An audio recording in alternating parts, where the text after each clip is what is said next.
Subscribe to my channel now. It's important to me. And now let's get started.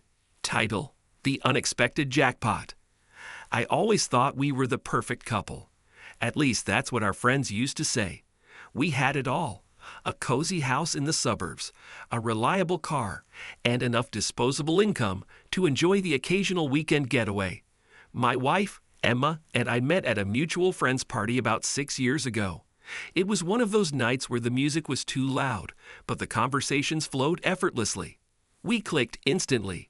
She was in a relationship back then, but it was fizzling out, or so she claimed. I remember approaching her by the snack table, a plate of questionable sushi between us. "Careful with that one," I said, pointing at the neon pink roll she was eyeing.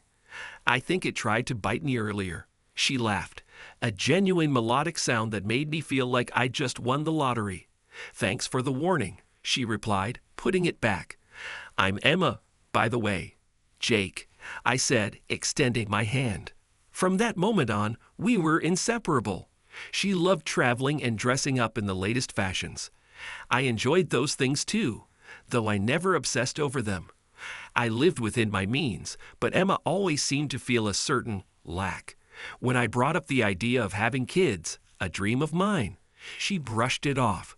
"We're not ready, Jake," she would say, sipping her imported wine. "Not financially, anyway." I didn't get it. We both had good jobs, minimal debt, and a comfortable lifestyle. "Emma, we have a house, a car, and stable incomes. What more do we need?" She'd just sigh and change the subject. As time went on, cracks began to appear. Small arguments turned into full-blown fights. We'd go days without speaking, each waiting for the other to apologize first. The final straw came during one of these silent wars.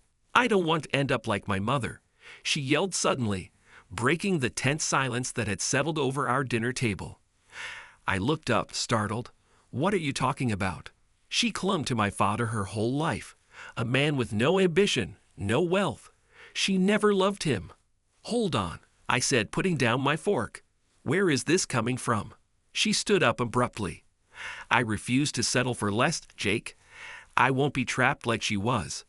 Before I could respond, she grabbed her keys and stormed out, leaving me sitting there in stunned silence. What's that supposed to mean? I shouted after her, but the slamming door was my only reply. I was hurt and confused. Her parents always seemed happy whenever we visited. Sure, they weren't wealthy, but they had a warmth that money couldn't buy. A week later, Emma announced she'd received a sudden promotion at work. "That's great news," I said, genuinely happy for her. "We should celebrate." "Actually," she replied, "I'll be heading to a conference in Las Vegas with a colleague next week." "Vegas? Which colleague?" I asked, a hint of suspicion creeping in. "Sarah from marketing. You remember her, right?"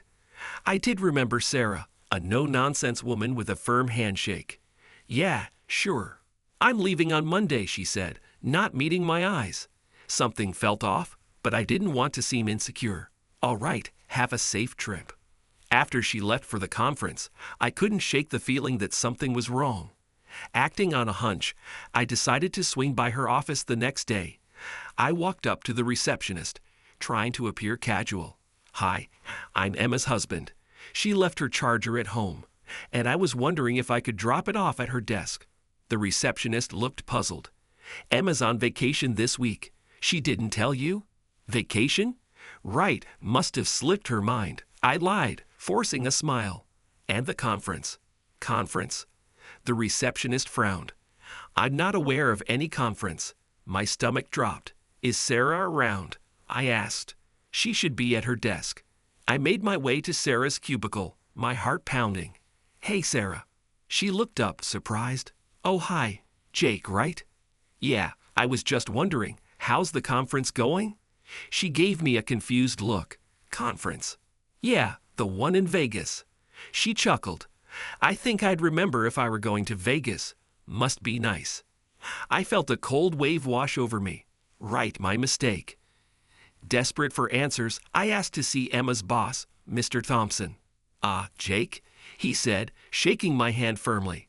"What brings you here?" I was hoping to catch Emma before she left for her conference. He raised an eyebrow. conference? Emma's on personal leave. Personal leave. Yes, he said slowly, eyeing me with curiosity. She requested time off to handle some private matters. I nodded, swallowing hard. And you? You're not heading to any conferences either. He laughed. No, but I wish. I am flying to Vegas tonight, though. Got tickets to the big fight this weekend. Right, I murmured. Enjoy your trip. Everything was starting to make a horrible kind of sense. Emma wasn't at a conference. She was in Vegas, possibly with her boss. I felt like I'd been punched in the gut. I went home and stared at our wedding photo on the mantelpiece. The smiles, the promises. It all felt like a cruel joke now. Anger bubbled up inside me, and I decided then and there that I was done. I gathered all her belongings, clothes, shoes, that ridiculous collection of designer handbags, and stuffed them into garbage bags. I hauled everything out to the shed in the backyard. Next, I took down every photo of us and tossed them into a box, shoving it into the darkest corner of the attic. I left a note on the kitchen table. I hope I never see you again. Not wanting to be around when she returned, I packed a bag and crashed on my friend Mark's couch. A few days later, I received a barrage of angry texts and voicemails from Emma. How dare you throw my things out? You'll regret this. I'm going to take everything from you. The house, the business, all of it. I listened to one voicemail where she spat. You think you can humiliate me? I'll see you in court. I couldn't believe the audacity. Not only had she lied and cheated, but now she was threatening me. That's when it hit me. I had been living with a stranger, someone who cared more about wealth and status than about us. Mark looked up from his beer as I tossed my phone onto the table. She's not taking it well, huh? Understatement of the year, I sighed. Look, man, he said, leaning forward. You need to protect yourself.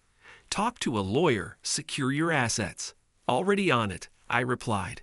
Thankfully, the business is solely in my name. She can't touch it. Good. As for the house? We'll see, I shrugged. But honestly, she can have it. I don't want any reminders. Over the next few weeks, I focused on my work and rebuilding my life. I blocked Emma's number after she left a particularly nasty message involving a creative use of a cactus and my nether regions. One afternoon, I received a call from an unknown number. Hello, Jake? This is Sarah. I was surprised. Oh, hi, Sarah. What's up? Look, I know it's none of my business, but I thought you should know. Emma was having an affair with Mr. Thompson. I rubbed my temples. I figured as much. They've both been let go, she continued. Turns out they were embezzling company funds for their little trips. I sat up. Wait, what? Yeah, an audit caught some discrepancies. They're under investigation. I couldn't help but laugh. A bitter, incredulous sound. Wow, thanks for letting me know. No problem. And for what it's worth, I'm sorry. Me too, I sighed. Hanging up, I felt a strange mix of relief and vindication. Not only had she betrayed me, but she'd also dug her own professional grave. A month later, I was grabbing coffee at my favorite cafe when I bumped into an old college friend, Lisa.